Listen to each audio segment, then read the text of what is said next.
जब तक मैं साथ मांगता रहूंगा तब तक मैं अपनी मन की गहराइयों में भी नहीं उतर सकता, क्योंकि साथ हो सकता है परिधि पर, केंद्र पर साथ नहीं हो सकता। वहां तो मैं अभी अकेला हो जाऊंगा। साथ हो सकता है परिधि पर, जहां हमारे शरीर छूते हैं, बस वहां उतने दूर तक हम साथ हो सकते हैं। और जो व्यक्ति साथ के लिए आतुर है वो परिधि पर ही जिएगा, वो कभी केंद्र पर नहीं सरक सकता, क्योंकि जैसे जैसे अपने भीतर गया वैसे वैसे साथ खोया और गया।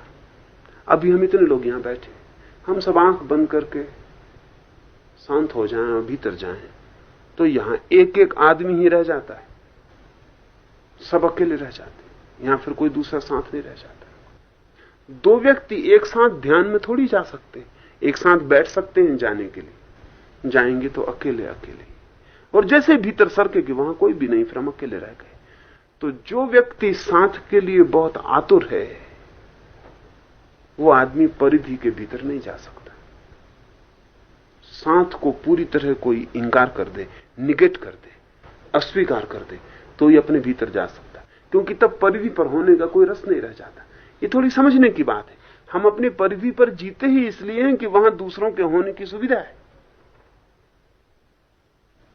हम अपने केंद्र पर इसलिए नहीं होते कि वहां हमारे अकेले होने का उपाय है, वहां कोई दूसरा साथ नहीं हो सकता।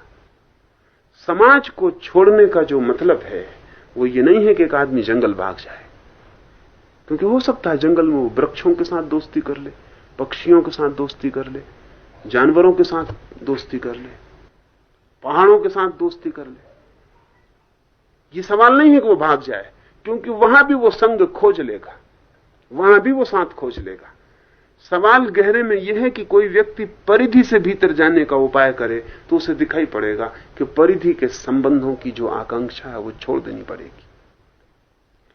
इससे यह सवाल नहीं उठता है कि वो संबंध तोड़ देगा, संबंध रह सकते हैं, लेकिन अब उनकी कोई आकांक्षा उसके भीतर नहीं रह गई। अब वे परिधि के खेल हैं, और जो लोग परिधि पर जी रहे हैं वो उनके लिए परिधि पर खड़ा हुआ भी मालूम पड़ेगा, लेकिन अपने तई वो अकेला हो गया है, वो निपट अकेला हो गया है और अपने भीतर जाना शुरू कर दिया है। महावीर की जो अंतर यात्रा है उसमें चूंकि कोई संगी साथी नहीं हो सकता, इसलिए वे सब संग को अस्वीकार कर देते। लेकिन जैसे ही कोई सब संग अस्वीकार करता है, जीवन की सारी शक्तियां उसका साथी होना चाहती। जो अकेला है, जो असहाय है, जो असुरक्षित है, जीवन उसके लिए सुरक्षा भी बनता है, सहारा भी बनता है, सहायता भी बनता है। जीवन के आंतरिक नियम ऐसे हैं कि अगर पूर्णतया कोई हेल्पलेस है, कोई पूर्णतया असहाय है, तो सारा जीवन उसका सहायक बन जाता है।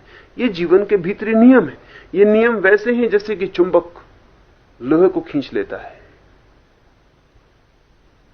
और हम कभी नहीं पूछते कि क्यों खींच लेता, हम कहते हैं ये नियम है कि चुंबक में ऐसी शक्ति है कि वो लोहे को खींच लेता है। मैं आपसे ये कहना चाहता हूं कि ये भी नियम है कि जो व्यक्ति भीतर से पूर्णतः असहाय खड़ा हो गया, सारे जगत की सहायता उसकी तरफ चुंबक की तरह खींचने लगती। क्यों खींचने लगती ये सवाल नहीं है, ये नियम है। नियम का मतलब यह है कि असहाय होते ही कोई व्यक्ति बेसहारे नहीं रह जाता, सब सहारे उसके हो जाते। और जब तक कोई व्यक्ति अपना अपना सहारा खोज रहा है तब तक वो गहरे अर्थों में असहाय होता है। वही कल मैं कहना भी चाहता था। कल की जो चर्चा थी उसमें ये बात उठी थी कि सुरक्षा चाहिए, सेफ्टी चाहिए, सिक्योरिटी चाहिए, तो हम ऐसा कुछ करें जिसमें सुरक्षा रहे, असुरक्षित ना हो जाए। जबकि सच बात यह है कि असुरक्षित, पूर्ण असुरक्षित चित्त को ही परमात्मा की सुरक्षा उपलब्ध होती है, और जो खुद ही अपनी सुरक्षा कर लेता है उसे परमात्मा की कोई सुरक्षा उपलब्ध नहीं होती, क्योंकि वो परमात्मा के लिए तो मौका ही नहीं दे रहा है, वो तो अपना इंतजाम खुद किए ले रहा है। मैं एक कहानी कहता रहा हूं कि कृष्ण भोजन को बैठे हैं और 2-4 कौर लिए हैं और भागे हैं थाली छोड़कर।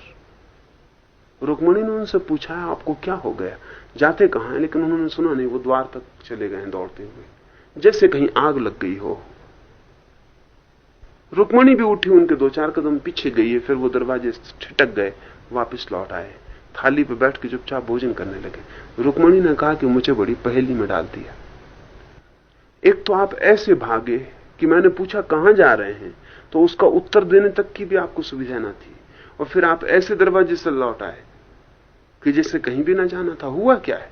तो कृष्ण ने कहा कि मुझे प्रेम करने वाला मेरा एक प्यारा एक रास्ते से गुजर रहा है, लोग उस पर पत्थर फेंक रहे हैं,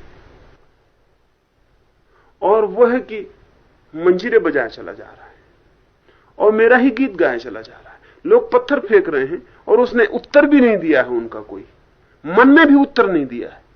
मन में भी वो सिर्फ देख रहा है कि लोग पत्थर मार रहे हैं, उसके माथे से खून की धारा बह रही है। तो मेरे जाने की जरूरत पड़ गई थी। इतने बेसहारे के लिए अगर मैं न जाऊं तो फिर मेरा अर्थ क्या है? तो रुक्मणी ने पूछा फिर लौट क्यों आए? कहा लेकिन जब तक मैं दरवाजे पे गया वो बेसहारा नहीं रह गया था। उसने मंजीरे नीचे फेंक दिए और पत्थर हाथ में उठा लिए। उसने अपना इंतजाम कर लिया, अब मेरी कोई जरूरत नहीं। उसने मेरे लिए मौका नहीं छोड़ा है, वो खाली जगह नहीं छोड़ी है जहां मेरी जरूरत पड़ जाए। जब व्यक्ति अपना इंतजाम कर लेता है तो जीवन की शक्तियों के लिए कोई उपाय नहीं रह जाता, और हम सब अपना इंतजाम कर लेते हैं और इसलिए हम वंचित रह जाते हैं। सन्यासी का मतलब ही सिर्फ इतना है कि जो अपने लिए इंतजाम नहीं करता और छोड़ देता है सब इंतजाम। असुरक्षा में खड़ा हो जाना सन्यास है, टू बी इन इनसिक्योरिटी, सब तरह की असुरक्षा में।